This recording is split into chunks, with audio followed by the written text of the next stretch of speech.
ഏവർക്കും മീഡിയ വാർത്തയിലേക്ക് സ്വാഗതം. വാർത്തകളിലേക്ക്. പശ്ചിമേഷ്യൻ സംഘർഷങ്ങളുടെ പശ്ചാത്തലത്തിൽ രാജ്യത്ത് ഗ്യാസ് സിലിണ്ടറുകൾക്ക് ക്ഷാമം നേരിട്ടതോടെ സംസ്ഥാനത്ത് പല ഹോട്ടലുകളും അടച്ചുപൂട്ടൽ ഭീഷണിയിൽ. മട്ടന്നൂർ മേഖലയിലെ ഒട്ടേറെ ഹോട്ടലുകൾ ഇതിനകം അടച്ചു കഴിഞ്ഞു. നിലവിൽ hotel and restaurant association Mattannur യൂണിറ്റിൽ 80 മെമ്പർഷിപ്പാണ് ഉള്ളത്. ഇവിടങ്ങളിൽ ജോലി ചെയ്യുന്നതാവട്ടെ അതിഥി തൊഴിലാളികൾ ഉൾപ്പെടെ 1000-ഓളം പേരും. ഗ്യാസ് ലഭ്യതക്കുറവ് തുടരുന്ന പക്ഷം മട്ടന്നൂർ മേഖലയിൽ വരും ദിവസങ്ങളിൽ കൂടുതൽ സ്ഥാപനങ്ങൾ അടച്ചിടേണ്ടി വരുമെന്ന് hotel and restaurant association unit secretary Pradeepan brothers പറഞ്ഞു. സർക്കാർ 40% ഹോട്ടലുകൾക്ക് വാണിജ്യ സിലിണ്ടർ നൽകാമെന്ന് പറഞ്ഞിട്ടുണ്ടെങ്കിലും വേണ്ടത്ര സിലിണ്ടറുകൾ നമ്മുടെ ഗ്യാസ് ഏജൻസികളിലേക്ക് ഇല്ല എന്നുള്ളതാണ് വാസ്തവം. ഒരു തവണ 1-2 സിലിണ്ടർ കിട്ടിയിട്ടുണ്ടെങ്കിൽ 2 ആഴ്ച കഴിഞ്ഞാലേ അടുത്ത സിലിണ്ടർ തരാൻ കഴിയുമെന്നുള്ളതാണ് ഗ്യാസ് ഏജൻസികൾ തന്നെ പറയുന്നത്. ഹോട്ടൽ മേഖല മുന്നോട്ട് പോകണമെങ്കിൽ സർക്കാരും അതുപോലെ തന്നെ ഉദ്യോഗസ്ഥരും ഓയിൽ കമ്പനികളും കൃത്യമായി ഇടപെട്ട് ഇതിനുള്ള ശാശ്വത പരിഹാരം ഉണ്ടാക്കിയിട്ടില്ലെങ്കിൽ ജീവനക്കാരടക്കം 100 കണക്കിന് ആൾക്കാരുടെ ഉപജീവന മാർഗമാണ് നഷ്ടപ്പെടുന്നത്. ഇതിന് വേണ്ട നടപടികൾ സർക്കാരായാലും നഗരസഭയായാലും ഉദ്യോഗസ്ഥരായാലും ചെയ്ത് ഹോട്ടലുകളെ ഈ മേഖല രക്ഷപ്പെടുത്തണമെന്നാണ് എനിക്ക് പറയാനുള്ളത്. കണ്ണൂർ മേഖലയിലെ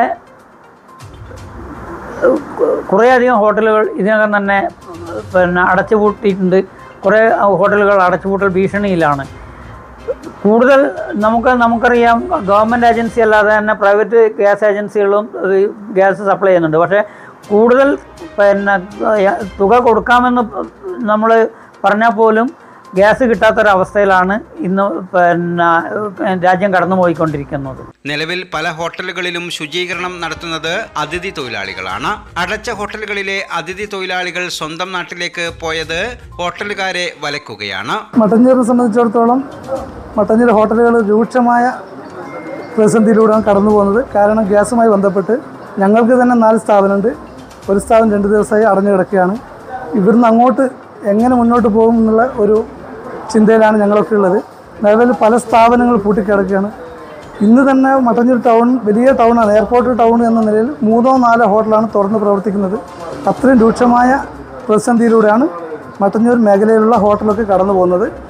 അതിനുള്ള പരിഹാരം എന്താണെന്നുള്ളത് ഇപ്പോൾ നാളെ തന്നെ ഞങ്ങൾ തുറക്കണമെന്നുണ്ടെങ്കിൽ അതിനുള്ള സംവിധാനം ഇതുവരെ ഉണ്ടായിട്ടില്ല. ഇപ്പോൾ പ്രൈവറ്റ് ഗ്യാസ് ഞങ്ങൾ വാങ്ങിക്കുന്നുണ്ട്. ഏകദേശം 1900 രൂപയുള്ള ഗ്യാസിന് 4385 രൂപയോളം ഒരു സിലിണ്ടറിന്, ഏകദേശം 3000 ചില്ലറ അധികം കൊടുത്തിട്ടാണ് ഒരു സിലിണ്ടർ ഞങ്ങൾ വാങ്ങുന്നത്. 1-2 സിലിണ്ടർ ഉണ്ടായാലും പോലും ഞങ്ങൾക്കൊന്നും തികയില്ല. ഒരു സ്ഥാപനത്തിലേക്ക് മാത്രം ഡെയിലി 4-5 സിലിണ്ടർ വേണ്ട സ്ഥാപനങ്ങളാണ്. ഇപ്പം മന്തി ഹൗസ് ആയാലും കളറോഡ് ഹോട്ടലായാലും ഞങ്ങൾ ഈ കണ്ണൂർ റോഡ് ഹോട്ടൽ ഇത് 3 ഇപ്പോൾ നിലവിൽ തുറന്ന് പ്രവർത്തിക്കുന്നത്.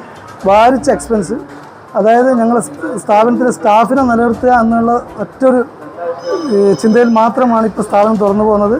ഇതിൽ എത്ര പേർ മടങ്ങിയെത്തുമെന്നത് പ്രധാന പ്രശ്നമാണ്. ശുചീകരണത്തിന് മലയാളികളെ ലഭിക്കാത്തത് തന്നെ കാരണം. പാചകവാതക ക്ഷാമം നേരിട്ടതോടെ നിലവിൽ മട്ടന്നൂർ മേഖലയിലെ ഹോട്ടലുകളിൽ 100-ലേറെ പേർക്ക് ജോലി നഷ്ടപ്പെട്ടിരിക്കുകയാണ്. ഗ്യാസ് ക്ഷാമം നേരിട്ടതോടെ വിറകടുപ്പിലേക്ക് മാറിക്കൊണ്ടിരിക്കുകയാണ് പലരും.